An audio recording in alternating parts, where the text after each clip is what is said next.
한 번에 듣는 이란의 역사, 페르시아 제국부터 800년의 구력까지. 안녕하세요, 딩몬입니다. 오늘은 아주 흥미로운 역사 이야기를 가지고 왔어요.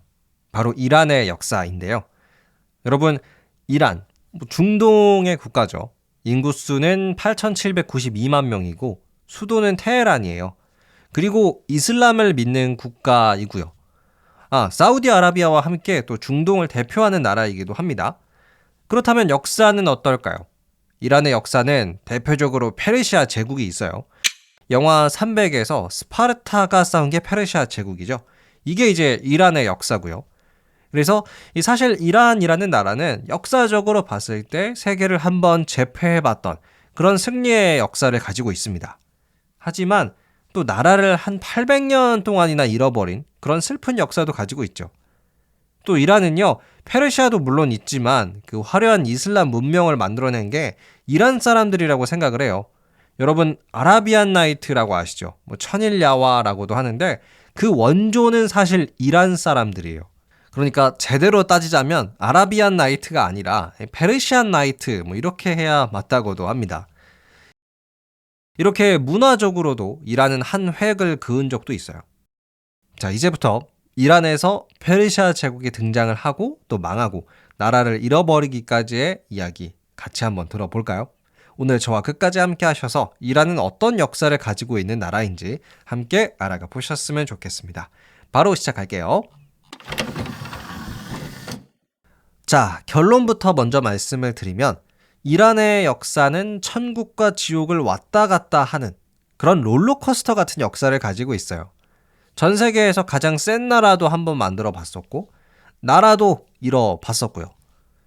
사실 이란 땅에서 처음 문명이 등장한 거는 굉장히 오래됐어요. 한 5,000년 전, 기원전 3,200년경이었죠. 이때 엘람 문명이라는 것이 이란 땅에서 등장을 했습니다. 엘람은 그 당시 최강대국 메소포타미아 문명의 바빌로니아 혹은 아시리아 제국 이런 나라들과 경쟁을 하며 살았어요. 하지만 이때 당시에 눈에는 눈, 이에는 이 이런 법전으로 유명한 함무라비 법전으로 대표되는 사람, 이 바빌로니아의 함무라비 왕이 엘람에게 아주 큰 피해를 주기도 했었습니다. 하지만 이란인들도 역시 저력이 있었죠. 이후에 바빌로니아의 전투에서 승리를 거둬가지고 그 유명한 함무라비 법전이 있죠. 이거를 이란 땅으로 들고 왔었대요. 그래서 1900년대에 이 함무라비 법전이 세계 최초로 발견이 되는데 이게 이란에서 발견이 됐었다고 합니다. 원래대로라면 바빌로니아가 있었던 이라크나 이런 나라에서 발견이 됐어야 하는데 이란에서 발견이 되는 아주 진기한 현상이 목격이 됐었죠. 자, 그런데 사실 엘람 문명은 사실 너무 오래된 이야기이기도 하고 직접적인 이란인의 조상 이렇게는 볼 수가 없어요. 물론 지구라트라는 아주 거대한 유적을 남기기도 했습니다. 그런데 현재 이란인의 조상이라고 할 수 있는 사람들은 예전 기원전 1000년 정도 이때 이란 땅으로 들어온 유목민족들, 아리아인들이라고 해요. 여러분, 아리아인 많이 들어보셨죠? 왜 이란 사람들 보면 약간 유럽 사람들하고도 그 생김새가 좀 닮지 않았나요?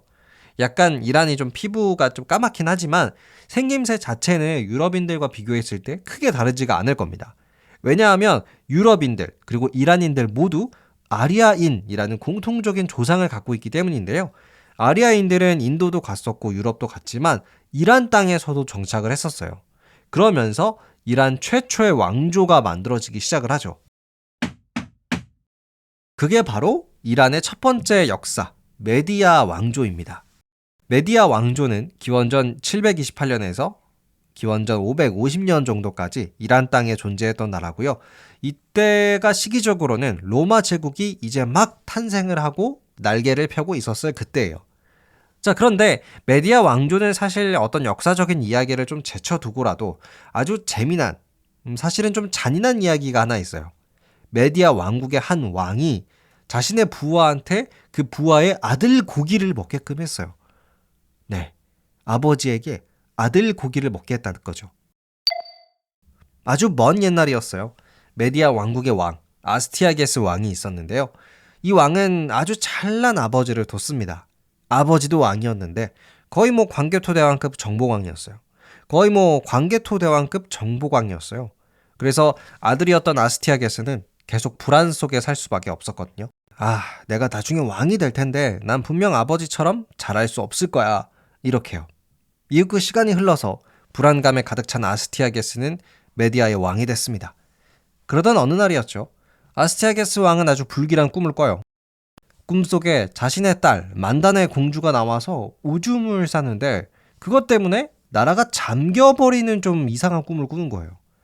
그래서 아스티아게스 왕은 주변인들에게 조언을 구했습니다. 내가 이런 불길한 꿈을 꿨는데 어떻게 하면 좋을까? 그러니까 왕이시여 만다네 공주를 어서 다른 나라로 보내야 합니다. 결국 아스티아게스 왕은 소중한 딸을 멀리 떨어져 있는 메디아의 속국 페르시아의 왕에게 시집을 보냈어요. 네, 페르시아는 원래 메디아 왕국의 속국이었죠. 그렇게 이 사건이 일단락은 됐는데 얼마 지나지 않아서 왕이 또 꿈을 꿉니다. 이번에는 공주의 다리 사이에서 포도나무 덩굴이 나오더니 나라를 덮치는 꿈을 꾸는 거예요. 그래서 왕은 이 자신의 충실한 신하이자 장군 하르파고스에게 명령을 내렸습니다. 내 딸이 아들을 낳거든 네가 죽여라. 그리고 진짜 공주가 아들을 낳았는데 이 참마 하르파고스는 갓 태어난 아기를 죽일 수가 없는 거예요. 그래서 다른 사람들에게 야 이거 네가 해 이렇게 일을 떠넘기고 본인은 그 사실을 숨겨놨습니다. 그렇게 시간이 흘러서 이 갓난 아기가 성인이 되고 나서 페르시아의 왕이 돼버렸죠. 그래서 아스티아게스 왕도 이 비밀을 눈치챌 수밖에 없었어요. 하르파고스가 내 명령을 따르지 않았구나. 그래서 불러다가 고기를 대접합니다. 하르파고스한테. 근데 알고 보니까 이게 하르파고스의 아들로 만든 고기였던 거죠. 아들 고기를 먹게 하는, 아버지에게 아들 고기를 먹게 하는 아주 끔찍한 형벌을 내렸습니다. 이후 아스티아게스 왕은 참지 않고 페르시아를 공격하는데요. 이때 페르시아가 메디아의 작은 속국에 불과했지만 오히려 페르시아가 메디아 왕국에게 승리를 거둬요. 이게 가능할 수 있었던 이유는 바로 하르파고스 때문이기도 한데요. 사실 아스티아게스 왕도 좀 바본 게 자기가 막 아들 고기를 먹이고 막 이렇게 안 좋은 짓을 했으면은 하르파고스를 아예 죽이던가 딴 데로 보내던가 이렇게 해야 되는데요. 오히려 하르파고스한테 군사를 주면서 야 네가 좀 전쟁에 나가라 이렇게 군사를 줘버리는 거예요. 그래서 하르파고스가 결국에는 반역을 해가지고 작은 나라였던 페르시아가 오히려 메디아 왕국을 이깁니다. 자, 이렇게 해서 이란의 역사에는 가장 화려한 역사, 페르시아 제국이 등장을 하죠. 이 페르시아를 우리는 정확히 따지자면 아케메네스 왕조 페르시아 이렇게도 부르는데요. 조금 더 뒤에는 사산 왕조 페르시아도 나오겠지만 사실 가장 유명한 페르시아, 우리가 흔히 페르시아 제국하면 떠올리는 거는 이 아케메네스 왕조의 페르시아예요. 이 페르시아 제국이 얼마나 대단했냐면요. 일단 땅이 엄청 넓었어요.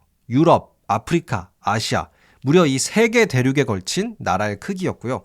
또 엄청난 기세를 자랑하고 있던 이집트도 정복했었고 오랜 악연이었죠. 바빌로니아도 이때 페르시아가 정복을 했었습니다. 그리고 사실 영화 300 같은 거 보면은 페르시아가 되게 잔인하고 무서운 사람들처럼 나오잖아요. 근데 실제로는 그렇지 않아요. 페르시아가 되게 부드러운 나라, 전 세계 최초로 인권 선언문이 사실 페르시아에서 만들어졌을 정도로 굉장히 이 나라는 다른 민족을 이해할 줄 알고 관용을 베풀 줄 알던 나라였습니다. 자, 이렇게 거대한 땅을 다스렸던 아케메네스 왕조 페르시아는 기원전 550년부터 기원전 330년 이렇게 200년 정도 존재를 했었는데요. 그리스, 아테네와 스파르타랑 큰 싸움을 한 3번 정도 했었고 어떤 내부적인 권력 다툼 때문에 힘이 계속 빠지다가 결국에는 한 그리스인에게 멸망을 당합니다.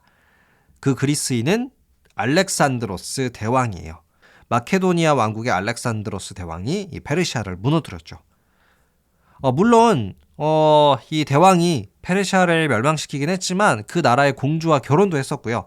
자기 부하들을 이란 사람, 페르시아 사람들이랑 강제로 결혼을 하게 만드는데 페르시아를 정복했음에도 불구하고 아주 잘 대해줬다고 하네요.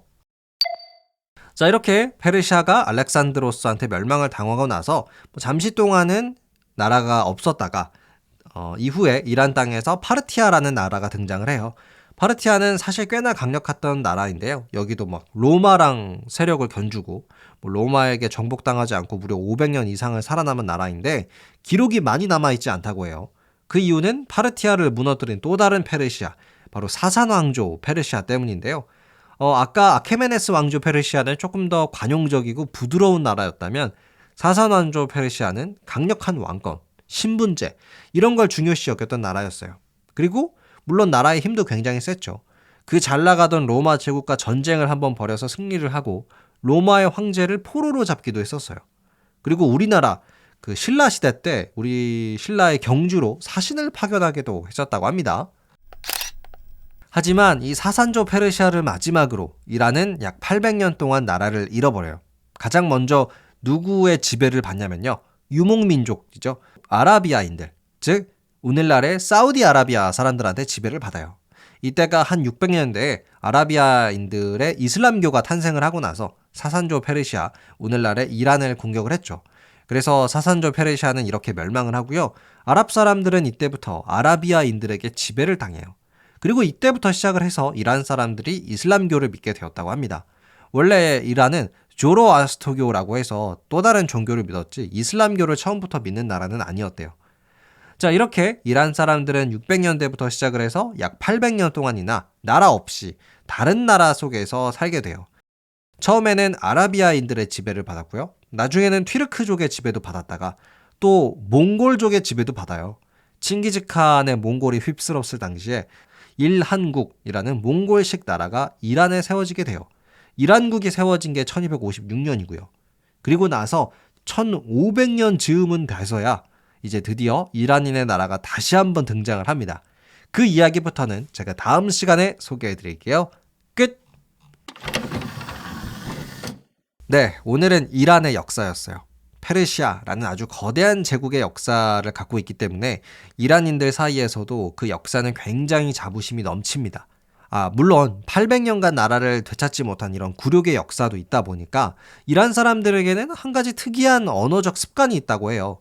이게 터러프라고 불리는데요. 이게 뭐냐면 이란 사람들이 워낙 다른 나라의 지배를 오래 받다 보니까 살기 위해서 말을 돌려서 말하는 거죠. 뭐 직설적으로 말하는 게 아니라 빙빙 돌려서 말하는, 진심을 숨기고 말하는 이런 언어적 습관이 생겼대요. 왜 너무 솔직하게 말하면 왕의 심기를 거슬려서 죽음을 당할 수도 있잖아요. 그래서 이런 언어적 습관이 만들어졌다고는 하는데 제가 아직 이란 사람은 만나보질 못해가지고 아직까지 이런 언어 습관이 남아있는지는 모르겠네요. 자, 그럼 이제 다음에 들려드릴 이야기는요. 이란의 근현대사가 될 것 같아요. 왜 이렇게 이란이 미국하고 사이가 안 좋은지 여러분과 함께 알아가보는 시간 가져보도록 하겠습니다. 그럼 기대 많이 해주시고요. 다음 시간에 만나요. 안녕!